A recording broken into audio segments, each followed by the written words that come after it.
સરસ મંડપ બધો અમારા કચરાભાઈ ભક્તરાજે પ્રસાદ પણ સારો બનાવ્યો. દિવસે મહેમાનો ને બોલાયા, બોલમણું રાખ્યું તો એમના ઘરેથી શરીર થોડું બગડ્યું એટલે દવાખાનાથી બધું સારું થઈ ગયું. સાધન બગડે એટલે દવાખાના જવું પડે અને મન બગડે એટલે સંતો ભાણ જીએ એટલે સંતોના શબ્દોથી આપણું મન પવિત્ર થઈ જાય. એટલે સરસ ચા પાણી બધું કરાવે છે. આપણે શાના માટે મળ્યા છીએ? ભગવાનનું ભજન કરવા માટે, સદગુરુનું ભજન. એટલે જય બોલીએ આપણે. હું એકલો બોલું એ બરાબર નહીં. જેનું નામ કલ્યાણ છે, જય બોલવાથી મુખ પવિત્ર થાય. રામ નામની જય બોલવી એ બધાની ફરજમાં આવે છે. એટલે બધા સાથે જય બોલો. સદગુરુ મહારાજની જય, નિર્વાણ સખી જય. આ ભજન કેવરાવે એમના માતા પિતાની જય. વાહ, સરસ. આજે પવિત્ર અને પુણ્યશાળી ભૂમિ અમારે વાસણી મુકામ ભક્તરાજ કચરાભાઈના આ ઘરે આગળ એમને સંતો તેડાવ્યા. મહેમાનો મહાપુરુષોમાં અમારે દેવતરનો બાપુ અહીંયા બિરાજમાન છે, જે હાલ સરસ સંચાલન માઇક પર કરી રહ્યા છે. એમને કોટી કોટી વંદન. સહદેવરાવ મહારાજ પણ પધાર્યા છે. અમારે ઝાકેતી મહારાજ શ્રી હરદારરામ એ પણ પધાર્યા છે. બાજુમાં મહારાજ સરસ મહિમા કરે છે, ભજન કરે છે. સતરારામ મહારાજ, કાકોસીથી અમારે રાધાબા મહારાજ, મારી જોડે હાલ વાણી બોલ્યા શારદાબા મહારાજ.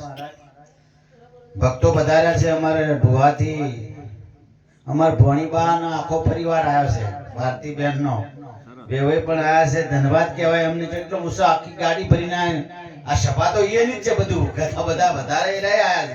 એમને તાળીથી વધાવો, એકવાર તાળી વધાવો. ઉત્સાહ છે કે અમારે ભજનમાં જવું છે. અને ધન્યવાદ કહેવાય આયા ને કે આવી ડાયટમાં કઈ ઠંડી હોય છે ત્યારે એમ કરીને આયા તો ધન્યવાદ કહેવાય. તો જેને જેને ભજન ભાવે છે એ આવે છે. અને ન કે હમણાં બાપુએ વાત કરી હતી, દેવતરનો બાપુ ગામમાં કેટલું બધું ગામ મોટું છે, પણ જેને જેને ભજન ભાવે છે એ આવી શકે છે અને એ ભજનમાં બેસી શકે છે. તો જ આપણું જીવન પરિવર્તન એના માટે થાય ભજનથી. ભજન સૌને કરવાનું સંતોભાઈ, ભજન સૌને કરવાનું. આ જો માનવ દેવ દેવોને દુર્લભ છે, ટાણું હરી ભજવાનું. જો આયેલો અવસર ચૂકી ગયા તો ફરી પાછો નથી મળવાનું. આવું વાણીમાં કાતરા નિવાસી ચેજીરાવ મહારાજે બોલ્યા છે. ભજન સૌને કરવાનું. આજનો યોગ સરસ મળ્યો. અમારા નિર્વાણ પુરુષ બે અમારે જેને કહેવાય, અમારા વિહાબા જોડે જોડે અમારા ઝરૂખબા. એ તો તમે જુઓ, જે ફળ જેનું બીજ કહેવાય, જે ફળ સારું હોય મીઠું હોય તો એનું બીજ વાવે એટલે પ્રગટ મીઠું જ થાય. એમાં ફેરફાર ન થાય. એમનો બે જણાનો સ્વભાવ જ શાંત સ્વભાવ હતો, પ્રેમાળ સ્વભાવના બે તમારા વિહાબા, જવાબ આપણે ઝરૂખબા. એના લીધે આ પરિવારમાં અમારે કચરાજી અમાર બનેવી થાય. અમારે બેચરજી તમે જો બધા ભાઈ હમણાં સરસ રમતા હતા. આખો પરિવાર શાંત. આખો દાડો વ્યસનમાં તો પહેલાથી નતું જ, પહેલાથી જ વ્યસન નતું, કોઈ વ્યસન નહીં. ને કે ઘણાને તો મહેનત કરવી પડે છે. ખાવા પીવાનું બધું ચાલતું હોય. આપણે ક્ષત્રિય સમાજમાં અત્યારે તો ઘેર ઘેર ભજન, ઘેર ઘેર મેળાવડા થાય એટલે બધું પરિવર્તન થઈ ગયું. ધન્યવાદ છે સંતોની દયાથી થયું આ બધું. સંતોના પગલા જો જો થાય જીવન ધન ધન બની જાય. અને અહીંયા આજે અધિષ્ઠાન પદ ને જેની છત્ર છાયા ગણાય તો ખેડો વંશણ નિવાસી અમાર ગલાબદાસ બાપુની જય બોલો. સદગુરુ ગલાબદાસ મહારાજની જય. જેમ કે અમને આ બધાનો ઉપદેશ એમને કરેલો છે. જ્યારે બાપુશ્રી પચારમ બાપુ નિર્વાણ થયા એટલે ગામમાં ઘણા બધું પરિવર્તન આવ્યું. આ બધી જ્યારે બાપુની સમાધિને જેવું કે સામયું નીકળ્યું ને બાપુનું, એટલે આખું ગામના 12 ગામના આજુબાજુ ગામ ગામથી જે ભક્તોના આચાર્યો આવ્યા હતા ને જોઈને જ ગામને થોડું એમ લાગ્યું કે આ તો પ્રગટ સંત હતા, આ તો ભગવાન હતા. તારે ખબર પડી જાય. અને સાવ સાથીઓ એનાથી ઘણું બધું પરિવર્તન. ઘણા બધા ભક્તો, ઘણાને પ્રતિજ્ઞા લીધી, ઘણાને ઉપદેશ કરાયો. પણ આ પોચારામ બાપુની કમાણી હતી આ ગામમાં એટલા નિર્મળ હતા બાપુ શ્રી પોચારામ બાપુ અને એની જેમ ચંદનનું ઝાડ હોય એની સુવાસ બધે ફેલાય અને સારી સુગંધ આવે એમ અમારા પોચારામ બાપુની વાણી કદાચ આડું અવળું કોઈ બોલતું હોય તો એમને લગારે મન કે લગારે કોઈ થાતું મન પર અસર કે એના સભામાં એ બરાબર છે મારો ભાઈ છે જાખામ નીકળી તો અમાર ઘણા નોમ લઈ લેતો એવું બોલી પાછળથી પણ બાપુ પોચારામ બાપુને ધન્યવાદ કહેવાય આટલું ઇનકારો નહીં એક ભાઈ એવું બોલ્યા ને બાપુને એટલે ભાઈ એને બાપુ કશું બોલ્યા ના પોચારામ બાપુ કશું ના બોલ્યા હેડે છે ઘેર આયા ખેતરમાં પેલો ભાઈ બીજા દાડે આશીર્વાદ ઊંઘ ના આવી દાડે બાપુ બાંધજો કે મારી ભૂલ થઈ ગઈ છે અને હું તમને આવું બોલ્યો કે તું માર ભાઈ છે ને શોક બોલ્યો જો આ પુરુષને તમે જો કેટલો ગળેલા મહાપુરુષ આપણને એમના જીવનમાંથી આપણને કંઈક શીખવા મળે મહાપુરુષો સંત પરમાર્થની છે હરેક જેટલા સંતો છે પરમાર્થનું કાર્ય કરે ને કમાત જેવા હોય તો બોયો ચડાવે કે કેમ હા હું બોલ્યો પણ તમે જુઓ મહાપુરુષ વાણથી આપણે કંઈક શીખવા મળે છે આવું એમનું જીવન હતું આજે એમની ગાદી પર અમારે બાપુ શ્રી દેવચંદ્ર બાપુ ભજન કરે છે અને હવે હમણાં નવા જ અમારા દેવચંદ્ર સહદેવ મહારાજ વાણી બહુ ચટાકાદાર બોલે લટકા સાથે હમણાં તમે જોજો લટકા સાથે આપણને વાણીનો લાભ આપશે મહારાજ શ્રી અમારે જાકાતી મહારાજ પધાર્યા છે છત્રારામ તો સારા સારા મેળાવડા રાખે છે સંતોને તેડાવે છે ધન્યવાદ કહેવાય જેને સદગુરુની વાત સમજાણી છે એ આવો બધો મહિમા કરી શકે છે અને મહિમા કરવો જોઈએ એના માટે આ માનુષ અવતાર મળ્યો છે હમણાં હાલ ના વાત કરી કે ભજન સૌને કરવાનું મનુષ્ય અવતારે જ સદગુરુની પ્રાપ્તિ થાય બીજા કોઈ અવતારે થાય નહીં આ ભેંસોને જનાવરોને આપણે જય બોલવાનું કદે બોલી ના શકે આપણે બોલવાની વાચા નહીં અને પ્રગટ મનુષ્ય બોલવાની વાચા ભગવાને આપી આજે દેવો પણ આજીજી કરે કે મને મનુષ્યનો અવતાર મળે અને મનુષ્યનો અવતાર સહેજે મળ્યો છે આ મનુષ્ય જય બોલી શકે છે ભેંસો ના બોલી શકી એટલે આપણે જય બોલીએ સદગુરુ મહારાજની જય આ જે બોલે અને ધન્યવાદ ના બોલે તો આપણે કેવું જેવું લાગે એટલે બોલવી જ જેનું નામ કલ્યાણ છે સરસ આજનો યોગ મનુષ્ય અવતારની વાત કરી હમણાં હાલ વાણી બોલાણી આ ચોઘડિયું હરી ભજવાનું કયું ચોઘડિયું આ ચોઘડિયું વાત શું કરી આ ચોઘડિયું એટલે અહીંની વાત કરી આ શરીરની આ ચોઘડિયે હરી ભજાય બીજા કોઈ એમને ભજાય નહીં આ ચોઘડિયું હરી ભજવાનું નહીં મળે વારંવાર આ જીવનમાં આ ચોઘડિયું હરી ભજવાનું ગુલાબના ફૂલ તમારું જીવન છે જેવું ગુલાબનું ફૂલ ખીલે એવું તમારું જીવન છે નદીના નીર જેવું તમારું નદીનું નીર સ્થિર અહીંયા આપણું મુખું દેખાય એવું તમારું જીવન બધા ઈશારા કર્યા વાણીના અંદર પણ તમે જીવી જાણો તો હા કેવી રીતે જીવન કેવી રીતે રહેવું એ આપણા હાથની વાત છે બીજા કોઈની હાથની વાત નહીં એટલે ઈશારો કર્યો વાણી આ ચોઘડિયું હરી ભજવાનું નહીં મળે વારંવાર આ જીવનના અંદર મનુષ્ય અવતારે પરમાત્માની પ્રાપ્તિ થાય બીજા કોઈ અવતારે થઈ શકે નહીં એટલે મનુષ્ય સદગુરુ ચરણે જવાથી થવાય ને કે કોઈ બેનને બાપો કે બાપી કેમ આવડું એમ કહેતા હોય ગમે કે આવડીનો જન્મ થયો છે આવડાનો જન્મ થયો છે શહેરમાં સિસ્ટમ બદલાણી કે બેબી છે બાપો છે મનુષ્યનો અવતાર થયો એવું કોઈ કોદાળો કોઈને કીધું નહીં અને મનુષ્યનો અવતાર સદગુરુ ચરણે જવાથી થાય પોચ પ્રતિજ્ઞા પાળવી પડે ચોરી નહીં કરું દારૂ નહીં પીવું જીવ હત્યા નહીં કરું મોસ માટી નહીં ખાવું જુગારપણ નહીં રમું જો આવી પ્રતિજ્ઞા પાળે અને સદગુરુ ચરણે તન મન ધન શીશ અર્પણ કરી દે ઊંચ નીચનો ભેદ મટી જાય એટલે મનુષ્ય થાય કેવી રીતે મનુષ્ય થાય ઊંચ નીચનો ભેદ મટી જાય તારે ઊંચ નીચ વર્ણમાં છે સમજે સરદાર મહારાજ ઊંચ નીચ વર્ણના અંદર છે વર્ણ બાદ કરાવે સદગુરુ વર્ણમાંથી બાદ કાઢીને કેવળ મનુષ્ય બનાવે આ ઉપદેશની વાત છે તમારા આગળ પ્રગટ કરી ઊંચ નીચ મટી જાય તારે જ મનુષ્ય બને અને સદગુરુ કરી શકે બીજો કોઈ કરી શકે અને આપણે મનુષ્ય બની અને આપણો લાવો લઈએ તો આપણું જીવન ધન માટે એના માટેનું ભજન હમણાં થોડા ટાઈમ પછી હું અહીંયા આવ્યો, અમાર બેન ડાઈ બેન અમાર બેન થાય વ્યવહારિક રીતે. એટલે અમાર ભરતભાઈ પ્રકાશભાઈ એમના ઘરેથી બે બહેનો અમારા અંજુબેન આ નંબર નતા શું હમણાં બધાને પ્રતિજ્ઞા લીધી, બાપુ અમાર પ્રતિજ્ઞા લેવી છે, બધાને પ્રતિજ્ઞા લીધી. એટલે આ પરિવારના બહેનોને બહુ દીકરીઓ બે સારી, બે દીકરીઓ સારી મળી અમારે પ્રકાશભાઈ ને ભરતભાઈ ને દીકરીઓ સારી, એમના ઘરે બે બહેનો સારી મળે છે. કેમ કે માતા પિતાના સંસ્કાર હોય ને એટલે બેન ઉજળી હોય અને પોતાનું મામાનું ઘર ઉજળું કરે, સાસરીનું ઘર ઉજળું કરે.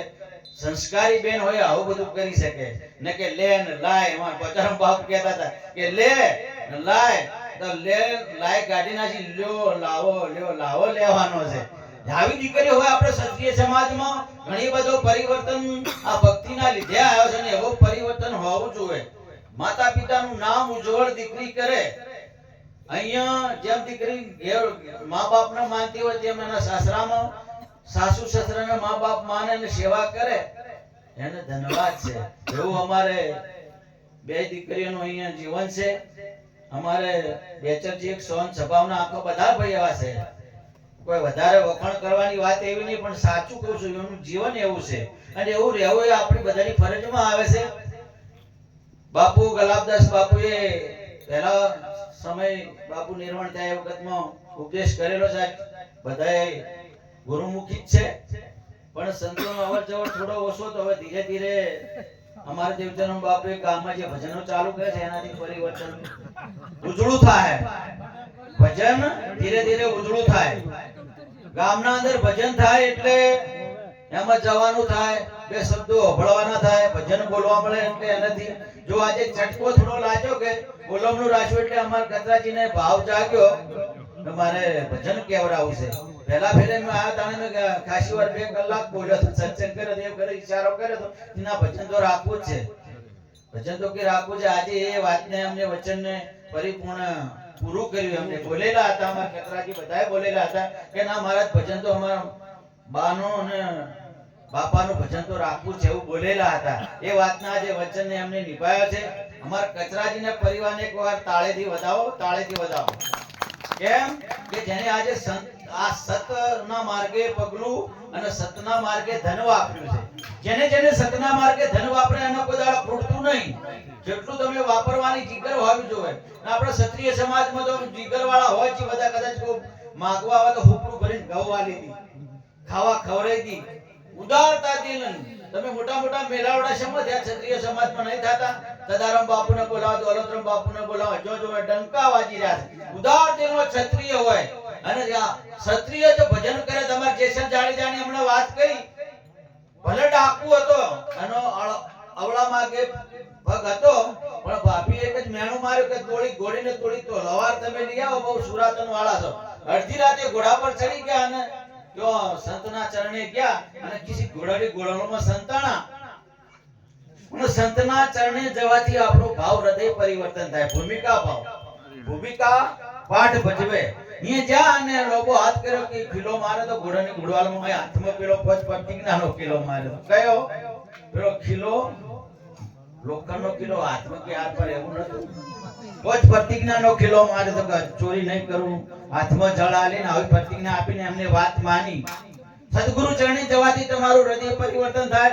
કદાચ તેમને જો જવાથી એમનો જીવનો ઉદ્ધાર થવાનો હશે જાડેજાનો, એમને સંત તોળાદેની વાત માની અને પછી પાપ તારું પ્રકાશ જાડેજા, ધર્મ તારો સંભાર, તારી બેલડીને હું નહીં ડૂબવા દઉં એ વાત ભજનમાં પણ કરી છે. એમને વાત માની આજે પૂજાય છે. આપણે ઘણી વખત અંજાર બાજુ જઈએ તો દર્શન કરવા નહીં જતા. તમે જુઓ જેને ભક્તિ હોરી છે, અખંડ છે, કાયમ સદોદિત છે, એ મરે નહીં. શરીર હોમ તાકી રહ્યા તો શરીર પડી જાય, પણ અજર અમર અવિનાશી આત્મા જે પોતાને નક્કી કરાવે, ભાયક જેને જ્ઞાની ગુરુ મિલી આવે. જયજીરાવ મહારાજની વાણીમાં એવું કીધું કે અજર અમર અવિનાશી છે આત્મા, જેને ભાયક હોય એને જ્ઞાની ગુરુ મિલી આવ્યા. તમારો આત્મા અજર અમર છે, આત્મા મરે નહીં, જન્મે નહીં, એ સદોદિત અખંડ છે. એવો તમે પણ છો. શરીર હોમ જોવામાં શરીર તો કોઈને રહ્યા નહીં, રહેવાના નહીં, પણ તમે જે આ બોલાઈ રહ્યો છે આ લખંડ. અમાર વિહાબા જો ભજન કરે, અમાર કતરાજી ભજન રાખ્યું એટલે જ્યારે જ્યારે બોલાય સતત મહેનત કરો, સદગુરુના ચરણમાં ઉપદેશ લઈને પછી તમારે ગુરુ મહારાજની દયા થાય ને તમને ઉપદેશની બદલીમાં પછી ચાદર વિધિ થાય ને આચાર્ય પદ મળે, જેમ આજે અમારે બાપુને મળ્યું પછી એ તત્વ અખંડ થઈ ગયું, કાયમ બોલાય જાય. તમારે 7મી 8મી પેઢીએ કોઈ ના હોય તો હાલ તમારા બાપ દાદાના નામ યાદ ન હોય, પણ કોઈ સંતને નિર્વાણ થયું એમની આજે પોતાના બાપુ બોલાય છે કે મીરાબાઈની વાત કરો હાલ બોલેલું છે કેટલો વર્ષ થયા, નરસિંહ મહેતાની વાત કરો આજે બોલાય છે કે કદાચ કોઈ ઓળખતું નહીં હોય, કેટલી પેઢીઓ જતી રહી. એમ તમે ભજન કરો એટલે તમે સદોદિત અખંડ છો. પણ ભજન વાળવું જોઈએ, ભજન કરવું જોઈએ, અને ભજન કરવાથી તમારો ભવ સાગર તરાય, એ સિવાય તરાય એવો નહીં. રાત દિવસ સંતો શાના માટે ઉજાગર કરે કે કોક જીવ આ માર્ગે વળી જાય અને વ્યસનમાંથી મુક્ત થાય, તારો એનું જીવન ધન બને. આજે પ્રગટ બધા સંતો પૂજાઈ રહ્યા છે, એવું આપણું જીવન છે. હું કોણ છું ને હરી કેવા છે એની આપણને ખબર ના હોય તો આ મારું માથું છે, બે મારી આંખો છે, બે મારા હાથ છે, બે મારા પગ છે, આ બધું મારું છે, તો આ મારામાં રહેના વાળો કોણ છે એની ખબર સદગુરુ પાડે. હુંની ખબર સદગુરુ પાડે કે હું કોણ છું, હરી કેવા છે, હું ક્યાંથી આવ્યો છું, મારે ક્યાં જાવું એની ખબર સદગુરુ પાડી દે. સદગુરુ સિવાય ઉદ્ધાર નહીં જીવન. આજે રામચંદ્ર ભગવાન તમે જુઓ, રામચંદ્ર તમે ડોક્યુ કરો રામાયણમાં, એમને સદગુરુનું શરણું સ્વીકાર્યું. વશિષ્ઠ બાપુ ઋષિ એમના ગુરુ હતા. કૃષ્ણ પરમાત્માની વાત કરો, જેને પરમાત્મા ભગવાન કહીએ છીએ, એમના ગુરુ પણ દુર્વાસા મુનિ હતા. તમે જુઓ આજે દેવો સદગુરુનું શરણું સ્વીકારી અને સદોદિત રામ નામનો ડંકો વાજી, કૃષ્ણના નામનો ડંકો વાગે છે, એમની ગુરુનું શરણું સ્વીકારી. તો આપણે કેમ નહીં? આપણા એના માટેનો તો અવતાર મળ્યો છે, સદગુરુ ચરણે જઈને વાતને જાણવી. ને કે આપણે નુગરા કહેવડાઈએ. નારદ મુનિને નતા નુગરા કીધા કે તમારા માથે ગુરુ નહીં. જો નારદ મુનિ બે અહીં ઊભા થયો એટલે જગ્યા ધોઈને સાફ કરીને લેપી નાખી. ચંપલન કા સંશય પડ્યો કે મારે બે હવામાં કોઈ ભૂલતા છે, મારી જગ્યા ધોઈને સાફ કરો. ગુરુ મહારાજને હાથ કર્યો વિષ્ણુ ભગવાન કે તમારા માથે ગુરુ નહીં, નુગરા છો તમે તો. પછી કીધા બાપુ મારે શું કરવું કે સવાર વહેલા તમે ઉઠો જે હોમો મળે અને ગુરુ ધારણ કરવા. ગુરુ મહારાજની ભગવાનની ચૂકતી હોય ત્યાં ઢીબર ગુરુ હમા મળ્યા એટલે એને મનમાં શંકા થઈ કે આવન જો ગુરુ કરાવું, એટલે પાછા વળ્યા નો ફરીનો માં, એટલે પેલા એ પાછા વળી નો પાછા આયા બે પાછા ફેરે મામા હમા મળ્યા. ગુરુ મહારાજ કીધું કે આ તમારા સદગુરુ છે, અને એમના પરથી વાત જાણી તારે એમની 84 મટી. નરસિંહ જ્યારે 84 મટી સદગુરુ ચરણે જો એટલે માનવી અવતાર પછી લેવા ના પડે. સદોદી તમને વાત ના કરી કે અખંડ થઈ જઈએ, અને સાવ સાચી વાત છે. અખંડ તત્વ તમારું આત્મા અજર અમર અવિનાશી છે. એ રીત તમારું સ્વરૂપ છે. અમારી વિહાબાને હાલ અખંડ છે, બોલાઈ રહ્યું છે. અને આ લોકોને ભજન જેને વર્યું છે, જેટલા જેટલાને ભક્તોને ભજન વર્યું છે, અખંડ તત્વ રહેવાનું. એમ વ્યસનમાંથી મુક્ત થો. વ્યસનમાંથી મુક્ત થાય તમારું જીવન સારું થાય, એટલે વ્યવહારિક દ્રષ્ટિમાં સારા ભાવ આવે કે બેન દીકરીનું સગું કરવું હોય એટલે કે અહીંયા ભાગું કરો. ભગતનું ઘર છે, છોકરો એ ભગત છે, કેવું થાય છે. અને જો દારૂડિયો હોય, મોસારી હોય નહીં બરાબર, છોડીને દુખી કરશે. વાત નીકળી છે અમારા કાકુજી ગમ ઠાકોરનો વેલડીનો વાહ વસે ખાલી થઈ ગયો. આવી ઓછી ઉંમરની બહેનો વિધવા થઈ બાપી શું કરી મજૂરી કરે છે, વ્યસન પડી ગયું દારૂ. ઓછી ઉંમરમાં જેટલી બહેનો મજૂરી કરે છે ને કેમ પી ખલાસ ફેફસા હળી ગયા, ફેફસામાંથી હળી જાય, નવસારનો દારૂ આવે જે તે નાખે એનથી છે ને પછી વ્યસન એવું છે ને આખું શરીરમાંથી ખલાસ થઈ જાય ધીરે ધીરે. આખા વાહમાં કેટલી બહેનો. મારો કહેવાનો આપણને જીવ બળે. ક્ષત્રિય સમાજમાં અત્યારે તો ઘણું બધું પરિવર્તન આવ્યું છે. આવા વ્યસનમાંથી મુક્ત થવા માટે સદગુરુનું શરણું છે. વ્યસન કરવું નહીં. બીજું કે ક્ષત્રિય સમાજમાં એકતા રાખવી. પોતાનો ભાઈ હોય પાડોશીમાં જાજો બાજુ રહેતો ને આપણે ન બોલીએ, મોઢું મળી ફરી આયા બરાબર નથી. એકતા હોય તો આજે આપણો વડાપ્રધાન કે મુખ્યમંત્રી હોય ક્ષત્રિય સમાજમાં, જો એકતા હોય તો ક્ષત્રિય સમાજમાં તો આપણો આટલી બધી આપણી પબ્લિક છે ક્ષત્રિયોની, પણ થોડો પૈસોની લાલચમાં થોડુંક એવું હોય કે અદલ બદલ થઈ જાય છે. એટલે કે ચંદનજી આપણે આયા હોત તો સારું હતું. મૂળ આપણા ક્ષત્રિય છે, મોટો 20 લાખનો ખર્ચો કર્યો તો બધા આચાર્યને હરિદ્વાર ફરવા લઈ ગયા હતા. જ્યાં અત્યારે હાલ બળવંતસિંહ આયા છે, હું જાહેરમાં કહું છું, ભલે કોઈ હોભળે જતા રહે તો મને કોઈ પરવા નહીં. બળવંતસિંહ હાથ તૂટેના સંતો માટે ચિયા દાડે ભજન રાખ્યું. હર સાલ મોટા મોટા મેળા, લાખોના મેળાવડા અમારા ચંદનસિંહ કરે છે. તમે જુઓ ડંકો વગાડે છે, અને જોગ ને એની વાત હોય તો તરત આઈને ઉભા રહે. સમાચાર લેવા બોલમણું હોય કે વિવાહ હોય કે મોતનું હોય, ચંદનજી તરત હાજર થઈ જાય છે. તો આવા મહાપુરુષને એક વખત તાળીથી વધાવો ચંદનજીને. જે સદારામ બાપુના સેવક છે અને ડંકો વગાડે છે, જેને ભક્તિઓ વાળી છે, એમના પોતાનો ખર્ચો કરી નાખે હોય. મહારાજ સદગુરુ ચરણે નતા ગયેલા તો એ મુસલમાનોની બહેનોને સમૂહ લગ્ન કરીને ખર્ચો કર્યો તો ચંદનજીએ. મફત જેટલું એ સાધન સામગ્રી બધી આલી હતી. સમૂહ લગ્ન એમને એમના ખર્ચા રાખ્યા હતા. તમે જુઓ આવા આપણા ક્ષત્રિયોમાં આવા પ્રગટ છે. નરે શિકારણી કરે તો નર્મદી નારાયણ થઈ જાય, પણ કરણી કરે જેને વાપરવાની જીકર હોય અને એકતા રાખવી. તો કશું ભય હોય ગમે થોડું ઘણું બોલવાનું થયું હોય તો સમાધાન કરીને એકતાના ઘરમાં આવી જઈએ ને તો આપણું જીવન ધન ધન ધન. એક હાથે તાળી પડે નહીં તો બધું આજે અમારે કચરાજીએ બધું રાખ્યું ને બધા મળીને કરે કેટલો આનંદ આવે છે. અને આવું કરવું જોઈએ. એના માટેનું ભજન છે. ભજનમાં સદગુરુ ચરણે ના જ્યાં હોય એને તો કોઈ વાર કરવા જેવી નહીં. સદગુરુ ચરણે જઈને વાત જાણવી, તારે જ આટલો સદોદિત આપણો મહિમા ઉજાગર થાય. રાત દિવસ સંતો ઉજાગર કરીને આવો મહિમા કરે છે. હવે વધારે નહીં બોલું, પણ સદગુરુ ધારણ ના કરે હવે તો કોઈ વાર કરતા નહીં. એનાથી જ આપણું જીવન ધન બને. આ પરિવારને નમન કરી, આ મહાપુરુષોને નમન કરી, આ ભક્તો જે પધાર્યા છે મહેમાનોને નમન કરી મારી વાણીને વિરામ આપું. સદગુરુ મહારાજની જય.